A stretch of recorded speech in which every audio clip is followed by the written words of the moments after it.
and thanks for joining us for Sustaining Us here on KLCS PBS. I'm David Nazar. The Biden administration is drastically changing the game plan over oil here in the U.S., further distancing himself from former President Trump's goal of energy independence. Upon taking office, President Biden instantly killed the Keystone Pipeline and other oil projects throughout the nation. A completely different agenda than that of the Trump administration regarding things like oil drilling, oil fields, oil wells, oil pipelines. No shock to anyone these days, there's a contentious and politicized divide over oil production. Fueling the fire are the soaring gas prices. And despite what you hear from the partisan left or the partisan right, the facts are our nation is split these days over the use of fossil fuels. As an example, many conservatives, Republicans, business interests, corporate interests, they believe things like oil drilling and fracking are good for the U.S. Many liberals, Democrats, progressives, environmentalists insist oil is, well, the ultimate demise of the U.S. And that is where we begin our broadcast with an unbiased, fair and balanced report with two leading experts in this field who have a polar opposite view of oil, kind of a microcosm of the differing opinions with regards to our oil future. And who could have guessed that of all places in the U.S., Los Angeles is an integral part of this oil argument?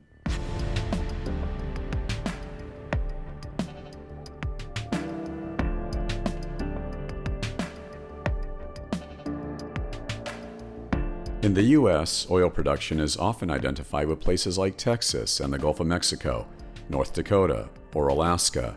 However, the state of California, environmentally friendly California, is in fact a mega oil producer. Although it's not often we hear about the nation's largest urban oil field cutting directly through a major cosmopolitan city, in this case, Los Angeles. These hundreds of oil rigs out here on about 1,000 acres bordering the La Cienega Highway are part of the active and iconic Inglewood oil field. Part of the field cuts its way through Culver City, one of the oldest and historic communities in LA County.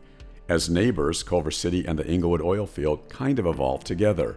Culver City was incorporated about 100 years ago, building upon the movie industry, where the city was first home to Culver Studios, then MGM, and now Sony Studios. The Inglewood oil field struck oil about 100 years ago and instantly became part of California's oil history, helping to build the Los Angeles economy into a booming success and helping California eventually evolve into the fifth largest economy in the world. Listen to these two opposing experts describe the Inglewood oil field and their opinion of oil drilling. The proof that the oil fields are dangerous is, it's just established science. Any scientific analysis is going to tell you that the chemicals that are present in the oil itself and in the extraction processes that they use to get that tight oil out of the ground, all of those are known toxins. It's really important that we focus on trying to lower carbon emissions here in California and all over the world. And so the way that you do that is you produce oil domestically and you produce it locally and you produce it under the strictest regulations that exist. This is the largest urban oil field in the United States. There are 1 million people who live within a 5 square mile radius of this field. And the field itself is on a fault line. The fault line, the Newport-Inglewood fault line, is capable of causing a 7.4 magnitude earthquake. So just imagine, you've got toxic oil drilling practices, you've got 100-year-old infrastructure, you've got 1 million people within striking distance of a toxic release, and you've got a history of failures. And so, it's not surprising to me that my community is asking me to do something about it. A lot of people don't realize that oil is actually the thing that paved the way for the entertainment business, the aerospace industry, the fashion industry. All the industries that people associate with LA were really built on the oil business. It's become an important part of the tax base, it's become an important employer, but it really is sort of an iconic industry here in Los Angeles. So just who are these two experts with such differing viewpoints? Megan Sally Wells is a self-proclaimed, proud, staunch environmentalist. Sally Wells has lived in Culver City for years. She was part of the Culver City City Council for about a decade and has personally witnessed the recent history of the Inglewood oil field, both as a resident and city leader. Sally Wells was the mayor, vice mayor, and a council member of Culver City, and she was part of the oil drilling subcommittee all those years in office, studying and researching the hazards of the field. Currently, Megan Sally Wells is the co-chair of the nonprofit Elected Officials to Protect California, which is part of the national organization Elected Officials to Protect America, which identifies ways to phase out fossil fuels in California and the U.S. Dave Quass has been a consultant to the oil and gas industry for years, specializing in California oil. Quass was formerly the California Director for Energy In Depth, a campaign to educate Californians about oil and gas. And he also teaches at USC as an adjunct professor. Megan and Dave represent the divide in the U.S. over our oil future and say the Inglewood oil field is a good example of their respective opinions. Megan Sally Wells claims the Inglewood oil field presents a danger to the public, both as a health hazard and as a destroyer of the environment and contributor to climate change. The former mayor says in 2005 and 2006, there were a series of toxic oil spills at the field, which sickened her community and harmed the air and threatened the water. That's when the city of Culver City started really taking a look at the health and safety impacts of oil drilling. And what we found was not very encouraging. There was a lot of finger pointing. The oil operator said, well, the state's in charge. And the state said, well, the county's in charge. and really what was happening was that, it felt like nobody was minding the store.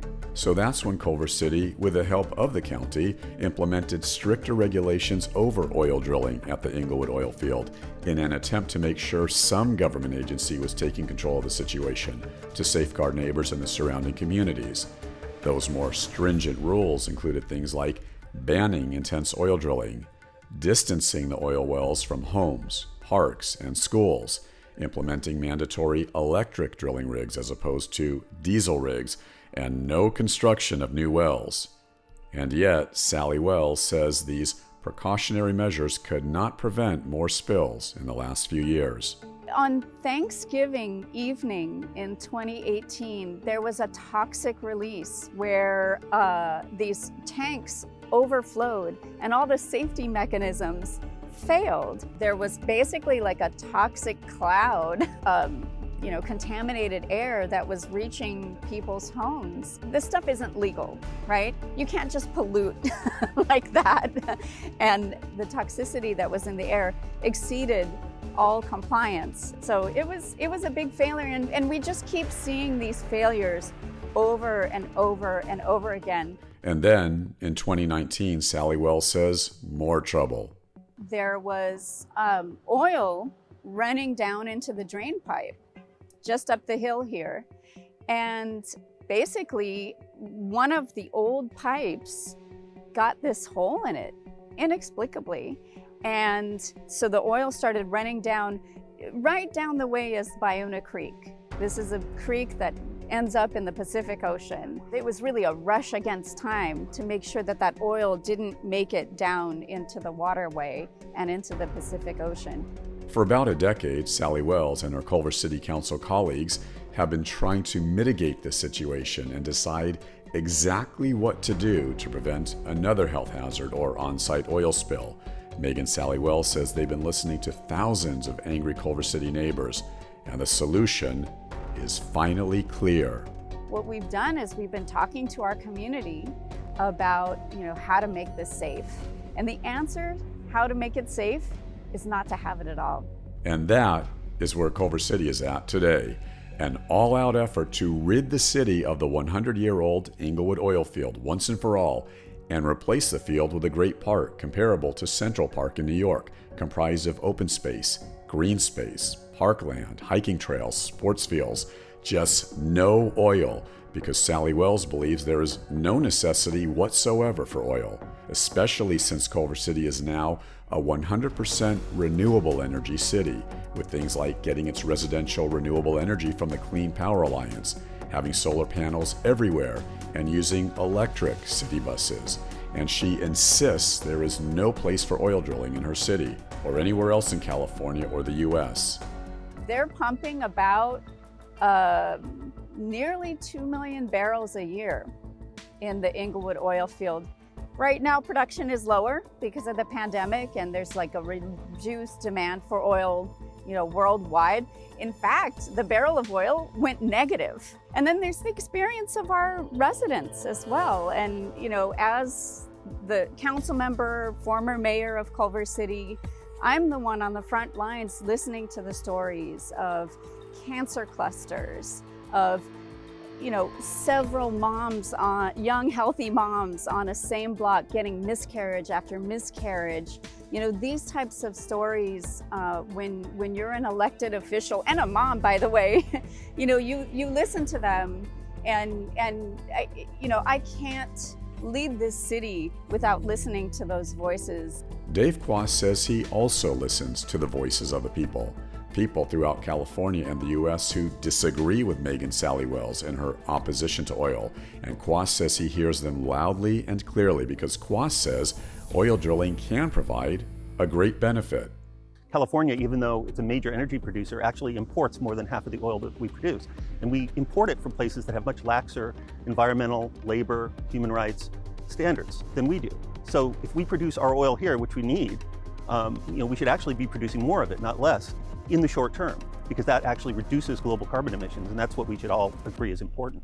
Reducing carbon emissions is an incredibly important goal, and I think it's one that's shared, especially in California, by policymakers on both sides of the aisle. What's important, though, is recognizing that in the short term, it's just not economical for renewables to completely replace oil and gas. Oil independence is an incredibly important goal for the United States.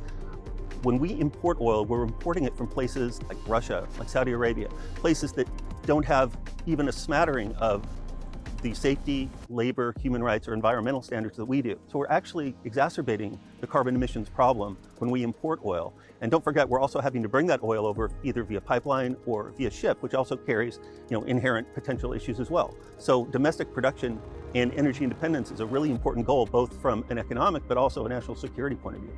And despite what Sally Wells says, Quast insists the oil industry is a safe industry, a highly regulated industry to safeguard against health hazards and environmental hazards. Producing oil here under the strictest regulations that exist is the safest way to produce the oil and the gas that we actually need. It's going to be a long, long time until fossil fuels become irrelevant here. That's just a simple fact. The county did a health study comparing the health of residents near the Inglewood oil field to the residents of LA County, and they found it to be comparable. We know it's bad for us. All the health studies, any self-respecting scientist knows that this is true.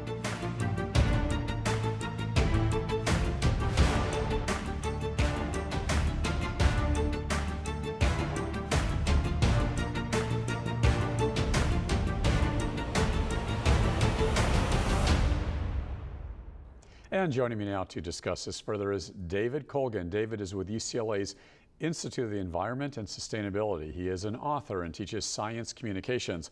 Also joining me is Jim Righeimer. Jim is a former mayor of Costa Mesa, owns a real estate company in Southern California, and is a popular conservative voice on talk radio AM 870 The Answer, heard every Sunday morning throughout the region. Thank you both so much for being here. Hey, thanks, David. Thanks for having us. Dave and Jim, to begin, let me get your individual takes on the field report that we put together on the Inglewood oil field. Dave, first to you. In your opinion, should that land that I referenced in my story be used to continue the oil drilling operations there? Dave? No, I don't think so. I mean, you've got the most populous county in the entire nation, and we have thousands and thousands of active oil wells. Inglewood oil field is the largest of them. It's in a relatively dense urban area, and as time goes on, they have to use more and worse, more dangerous chemicals to get the oil that they need, and it is affecting the lives of the numerous tens of thousands, hundreds of thousands of people that live very close by. And having done work with some of those groups in the past, I can tell you that these are really human issues that they're facing, health issues. Their daughter has asthma. I mean, I had a group of students from the area studying urban drilling, and they were literally in tears just talking about the problems that they face because of this. Jim, your opinion about the Inglewood oil field in LA. As I mentioned in the report, the Culver City officials over there, they want no part of this field. They want to build a great park of the West. They're talking about something like Central Park in New York. Yeah, I mean, the bottom line really comes down to, yeah, as areas get more dense, values of real estate change, where it's located. If you had to pick it today, is that where you wanted Mother Nature to put the oil underground? The fact of the matter is we need oil, we need hydrocarbons, no matter how much we want to say we don't want it because of climate change. We're not going to change on a dime. But if people don't want to have it there, there's a simple process. It's called buy it. And if people want it for a park or open space or whatever they want to do, they need to buy it. The problem that we've had so much, and it's going on and on in this country, is there's this come from of, I don't want something, so therefore I'm just going to stop it and take it for free. If they pay for it and they put them out of business and shut it down, I'm fine with that. That's no big deal.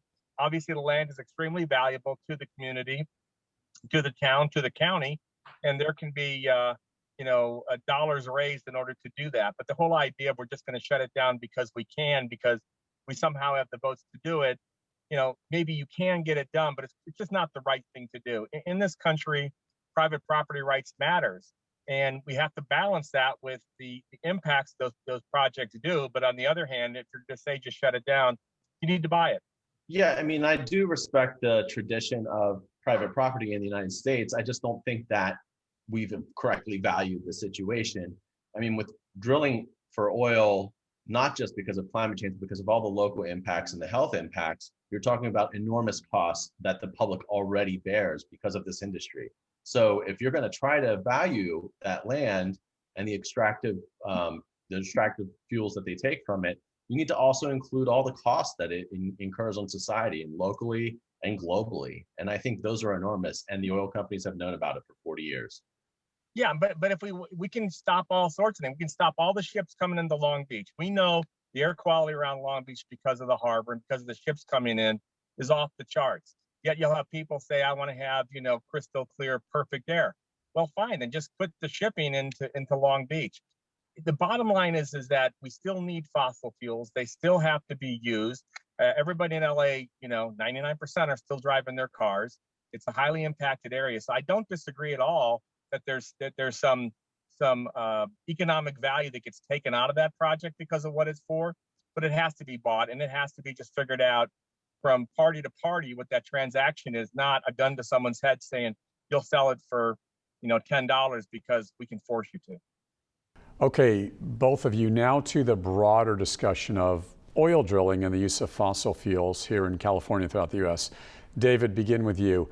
Look, whether you agree or disagree with oil production, the fossil fuel industry, it has brought hundreds of thousands, really if not millions of good paying jobs over the decades. I mean, we're talking good union jobs for American workers. We all witnessed what happened to just some of those workers when President Biden first took office. He instantly killed the Keystone XL pipeline as an example. Do you really believe, Dave, that Biden, Vice President Kamala Harris, even climate czar John Kerry, they've claimed that you can get these same high-paying jobs, union jobs, if you replace them with renewables? Say, for example, if you work with wind and solar, these types of technologies, David. Absolutely. I think that's truly the case. Not only is that something that's already happening, really. I mean, we've already got renewable energies as one of the fastest growing sectors of the economy in terms of jobs. The oil industry, the coal industry, particularly a problem. We're now dealing with a situation where the economics just don't even make sense for fossil fuels, right? Like you've got, renewables now cheaper in most circumstances, with the possible exception of natural gas, than other fossil fuels. So in terms of jobs, there has to be a plan. It can't just be, oh, well, these people will find new jobs. We need to help support the communities in their daily needs as they transition to new jobs, which, maybe not at the same location sometimes. So there are a lot of things to consider, and it needs to be done in a careful way to not disrupt the economics of households. Jim, can the renewable industry replace the fossil fuel industry as far as jobs? The Biden administration says yes. And listen, Dave made a good argument. What's your take? Well, it depends how much you're going to subsidize it. I mean, the bottom line is that the renewable industry is subsidized to a massive effect. Tesla, for the first several years of them selling their cars, was getting a $35,000 a year of cash paid for by the other car makers because they're supposed to have a certain percentage of their fleet to be, electric or basically non-fossil fuel type cars. So whenever you play the game where you push it around for who's going to subsidize who, it works out. If the renewable industry were all penciled out, it'd be flourishing and it'd be going crazy. It doesn't pencil out. That's the problem. Now, over time, does technology get better? Totally agree.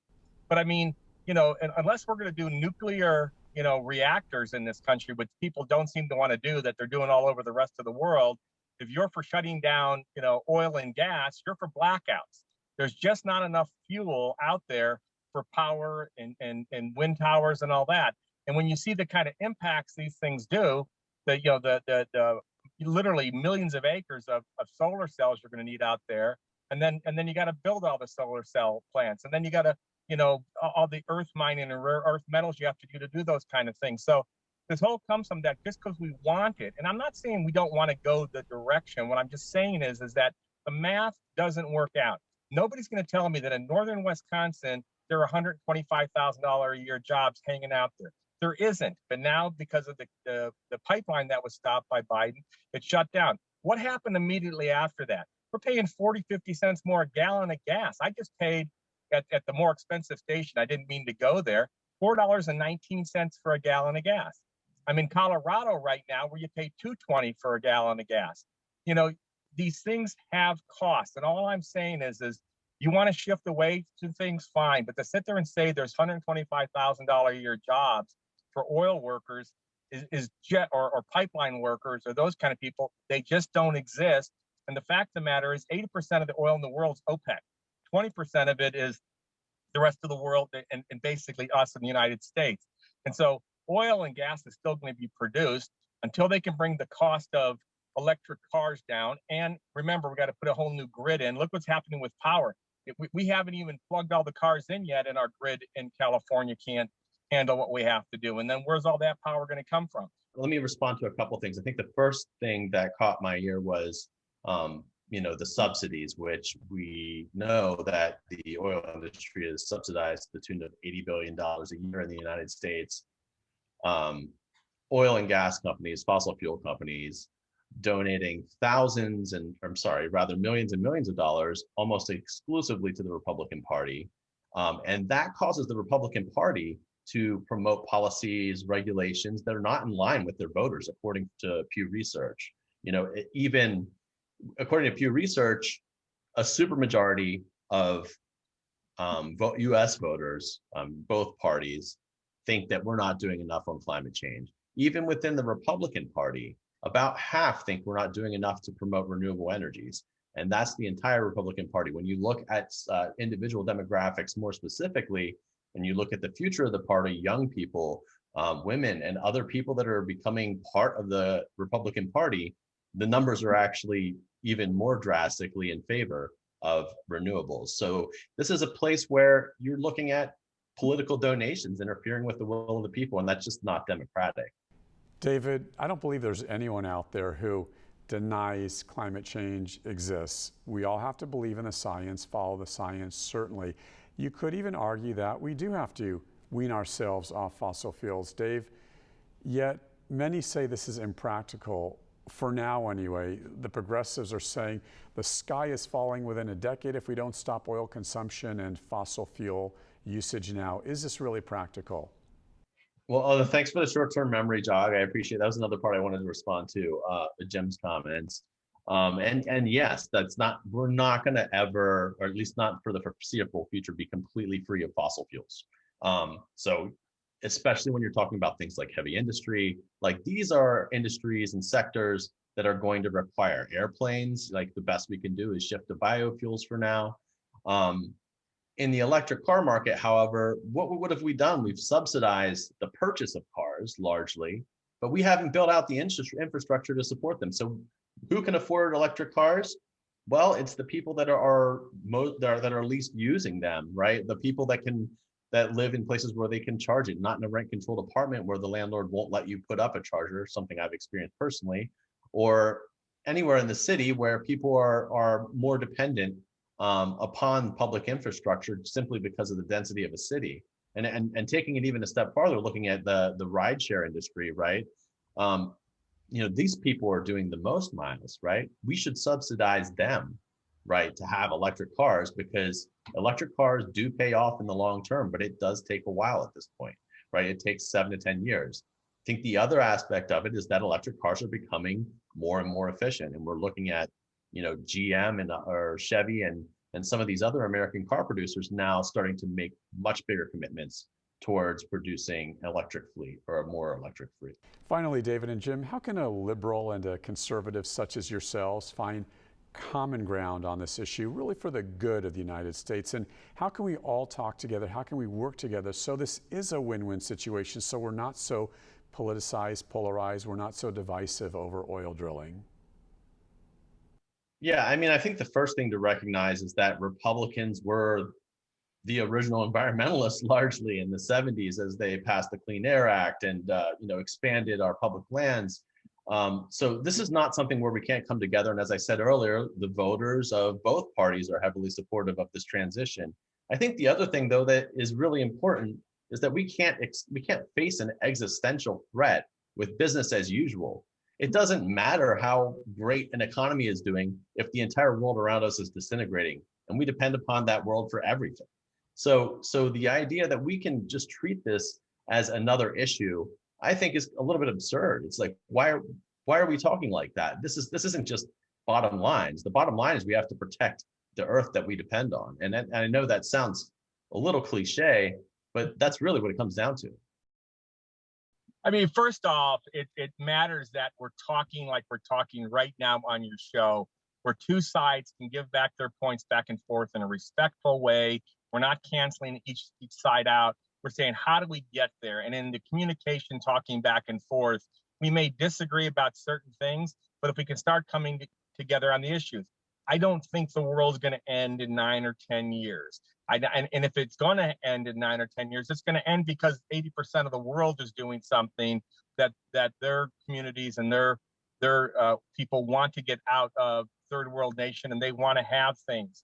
And to come from that, we're not going to supply those things, isn't going to happen. We're going to have to figure out how to do that. But the most important thing is that we keep on talking to work through those issues, both sides, and we'll get to solutions. But we got to keep on talking. And the problem we're having in our society right now is people aren't allowed to talk about disruptive ideas without the other side's, getting all over them and just calling you're really bad.